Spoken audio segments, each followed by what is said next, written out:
ये कहानी है एक छोटे से गांव की, जहां पर एक पुराना कब्रिस्तान था जिसे लोग भूतिया कब्रिस्तान कहते थे। वहां पर गांव वाले अक्सर जाने से डरते थे। चलिए इस कहानी को पूरा सुनते हैं। एक गांव में एक राहुल नाम का एक पत्रकार रहता था, जिसे रहस्यमय घटनाओं पर लेख लिखने का शौक था। उसे एक दिन छोटे से गांव का पता चला, जिसे लोगों ने भूतिया गांव के नाम से पुकारा था। इस गांव के पास एक पुराना कब्रिस्तान है, जहां से अक्सर डरावनी आवाज़ें आती हैं और अजीब घटनाएं घटित होती हैं। राहुल ने सोचा कि यह उसकी अगली स्टोरी के लिए बेहतरीन विषय हो सकता है। राहुल ने अपने एडिटर को इस स्टोरी के बारे में बताया और एडिटर ने उसे हरी झंडी दे दी।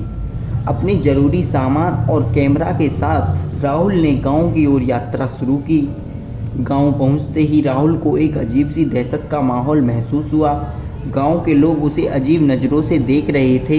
उसने एक पुराने व्यक्ति से बात करने की कोशिश की, लेकिन वह उसे देखकर जल्दी से अपनी झोंपड़ी में चला गया। आखिरकार गांव के सरपंच ने राहुल को अपने घर बुलाया।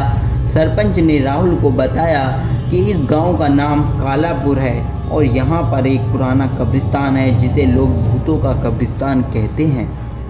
कई साल पहले यहाँ एक भयानक दुर्घटना हुई थी, जिसमें कई लोगों की मौत हो गई थी और उनकी आत्माएं अब भी उस कब्रिस्तान में भटक रही हैं।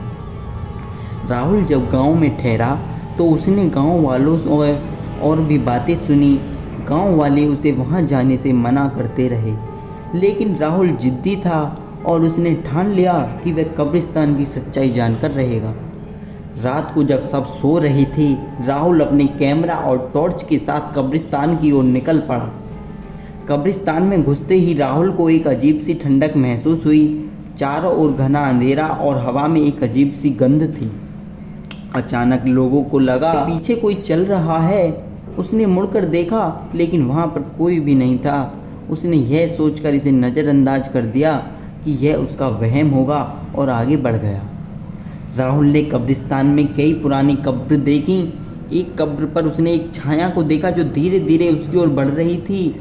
राहुल के रोंगटे खड़े हो गए। उसने टॉर्च की रोशनी छाया पर डाली, परंतु वह अचानक गायब हो गई। डर के मारे राहुल ने पीछे मुड़कर भागने की कोशिश की, लेकिन उसके पैर जैसे जमीन में जकड़ गए थे। राहुल ने बड़ी मुश्किल से खुद को संभाला और कब्रिस्तान से बाहर निकलने की कोशिश की, लेकिन कब्रिस्तान की दीवारें अब उसे और भी ऊंची और भयावह लग रही थीं। उसने दीवारों पर लगे कुछ पुराने पत्थरों पर लिखे कुछ अजीब से चिन्ह देखे। उसे समझ में आया कि इन चिन्हों का मतलब जरूर होगा। राहुल ने गांव के बुजुर्गों से बात की और उन्हें कब्रिस्तान के बारे में बताया। एक बुजुर्ग ने कहा कि यह कब्रिस्तान सैकड़ों साल पुराना है और यहाँ एक प्राचीन आत्मा वास करती है। यह आत्मा उन लोगों को सताती है जो उसकी शांति भंग करने की कोशिश करते हैं। बुजुर्ग ने उसे चेतावनी दी कि वह दोबारा कभी उस कब्रिस्तान के पास न जाए। राहुल ने बुजुर्ग की चेतावनी को नज़रअंदाज किया और अगले दिन फिर से कब्रिस्तान की ओर निकल पड़ा। इस बार उसने कुछ और गहराई में जाकर कब्रों की पड़ताल की। अचानक उसे लगा कि उसकी गर्दन पर किसी ने हाथ रखा हो। उसने पीछे मुड़कर देखा तो एक धुंधली आत्मा खड़ी थी। आत्मा ने उसे घूरते हुए कहा, तुमने मेरी शांति भंग की है, अब तुम इसकी सजा भुगतोगे। राहुल के होश उड़ गए और उसने तेजी से वहां से भागने की कोशिश की, लेकिन कब्रिस्तान के दरवाजे अब बंद हो चुके थे। उसे लगा कि वह कभी यहाँ से निकल नहीं पाएगा। तभी उसे याद आया कि बुजुर्ग ने उसे एक मंत्र दिया था जो आत्मा को शांत कर सकता था। राहुल ने वह मंत्र पढ़ा और दरवाजे अपने आप खुल गए। वह तेजी से बाहर निकलकर गांव वापस लौट आया। राहुल ने गांव वालों को सब कुछ बताया और सभी ने उसे वहां से जाने की सलाह दी। उसने अपनी रिपोर्ट पूरी की और उस कब्रिस्तान की कहानी को प्रकाशित कर दिया। उस कहानी ने लोगों को उस भूतिया कब्रिस्तान की ओर आकर्षित किया, लेकिन राहुल ने सभी को चेतावनी दी कि वह उस कब्रिस्तान के पास न जाएं। राहुल की रिपोर्ट ने उसे बहुत प्रसिद्धि दिलाई, लेकिन वह खुद इस अनुभव से कभी उबर नहीं पाया।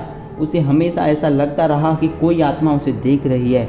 उसके साथ रहस्यमयी घटनाएं होने लगी और अंततः वह इस डर से कभी उबर नहीं पाया।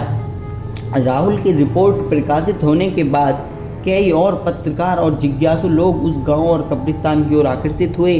वे सभी इस रहस्य को सुलझाने की कोशिश में वहां गए, लेकिन कुछ समय बाद उनमें से कोई लोगों की अजीब परिस्थितियों में मौत हो गई। गांव वालों ने इसे आत्मा का प्रकोप बताया, जो इसकी शांति भंग करने वाले को सजा देती थी। राहुल ने यह जानने की कोशिश की कि आखिर इस आत्मा की कहानी क्या थी। उसे पता चला कि सैकड़ों साल पहले इस कब्रिस्तान में एक जमींदार की बेटी को जिंदा दफनाया गया था। उसकी आत्मा अब भी न्याय की खोज में भटक रही थी। राहुल ने इस सच्चाई को उजागर करने का निर्णय लिया और इस कहानी को लेकर उसने एक विस्तृत लेख लिखा। राहुल ने अपने लेख में उस जमींदार और उसकी बेटी की पूरी कहानी को लिखा और यह भी बताया कि उसकी आत्मा को मुक्ति मिल सकती है। उसने गांव वालों के साथ मिलकर एक पूजा का आयोजन किया, जिसमें उस आत्मा की शांति के लिए प्रार्थना की गई। कुछ समय बाद उस कब्रिस्तान में किसी की तरह की आवाज़ें घटित होना बंद हो गया। गांव वाले अब वहां जाने से नहीं डरते थे और कब्रिस्तान को एक सामान्य स्थान की तरह मानने लगे।